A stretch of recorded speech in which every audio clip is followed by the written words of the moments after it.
Number one, Muhammad. And as a Christian, says number two, Jesus Christ. Do you blame him? But I said, account for that. Why should he put our Nabi Kareem Sallallahu Alaihi Wasallam number one and his own God and Savior number two? Which Arab bribed him? I don't know. Then there is another contributor to those articles by the name of Jules Masterman. He is described as a United States psychoanalyst. And you know the psychoanalyst, the job is to analyze the minds of men. And when they find a genius, they're looking for lunacy in the man. Because we are told that the difference between a genius and a lunatic is a very thin veil dividing the two. You know, just a little over, you are a lunatic, and a little this side, you are a genius. So in every genius, they look for lunacy. That is the job of the psychiatrist, psychoanalyst. And he is a professor of the Chicago University, professor of psychology. He says that before you confer greatness upon any leader or would-be leader, we must first find out what we are looking for in the man. You just don't say this guy or that guy or that guy. We want to know what we are looking for in the man. And he gives us 3 objective standards. Number one, he says that that person, whoever he is, number one, he must provide for the welfare of the led. He is interested in your welfare, not in milking cows for himself, like Reverend Jim Jones. Reverend Jim Jones in Guyana. You know, he committed suicide with 910 of his followers. 911, 100% suicide. Not one guy was left alive. He made them to commit suicide because he was doing things wrong and he was being discovered. So he wanted to get rid of all evidence against him. And what better way than mass suicide? They call it the suicide cult. 100%. They wipe themselves out. But in the meantime, it was discovered that this man, Reverend Jim Jones, had salted away in the banks of the world $15 million in his own account. So his followers were his milking cows. He was using them, and he was now being found out, discovered. So no, this leader, whoever he is, number one, he must provide for the welfare of the led. He is interested in your welfare. Number two, he must provide a social organization in which people feel relatively secure. Like our community. When you visit one another, you know, when you visit a Muslim brother, he invites you, if he's eating, so come on, sit down to eat. If nothing, he says, right, look, have some Coke, have a cup of tea, have some bhajiyas, have some samosas, have some kusistas. Innocent enjoyment. The other community says, look, what about a drink?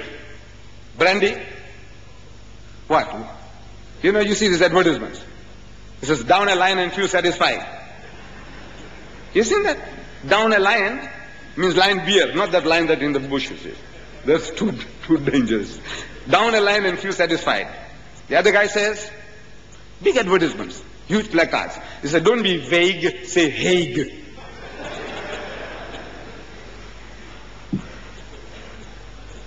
And you know, the French, they beat the lot.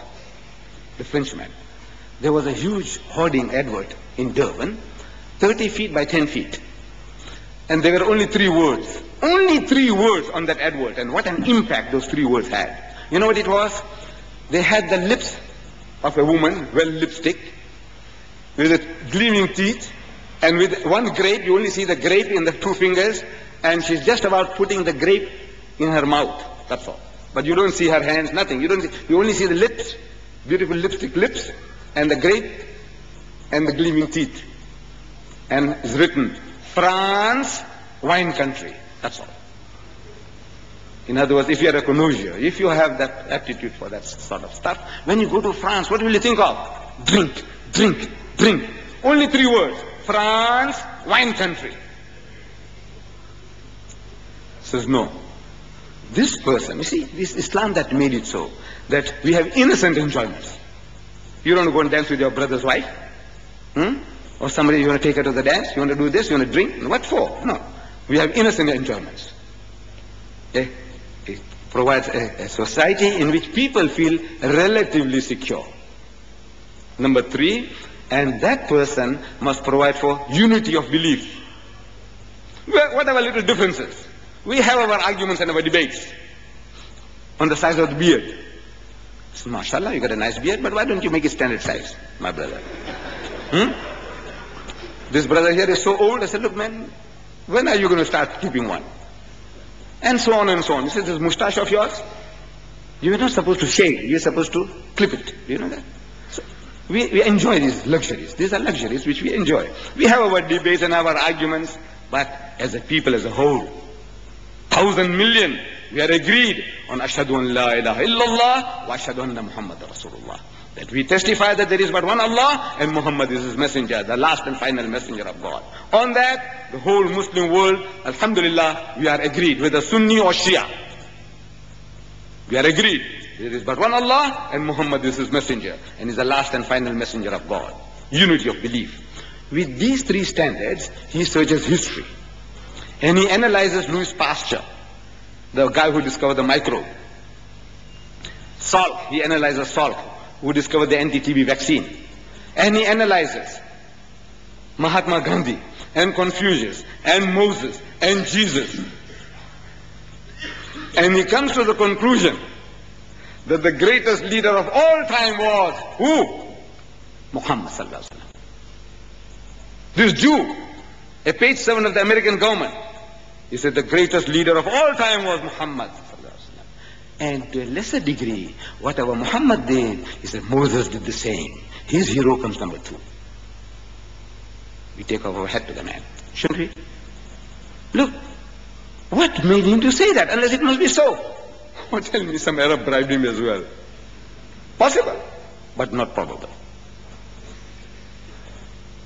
But let's go back. You see, today the Muslim world, these are our Arab brethren, alhamdulillah, they have run into money, you see. They don't know what to do with it. They run amok with their money. Here's human trait, human weakness. But 144 years ago, almost exactly 144, one gross, 12 dozen years ago, 8th of May, Friday, 8th of May, 1840, 8th of May, Friday, 1840. An Anglican Christian in England by the name of Thomas Carlyle, described as one of the greatest thinkers of the past century, Thomas Carlyle. He wrote a book called Heroes and Hero Worship. It was a textbook for metric students some years ago. I don't know whether they still prescribe that. Beautiful literature. So he wrote a book on heroes and hero worship. And he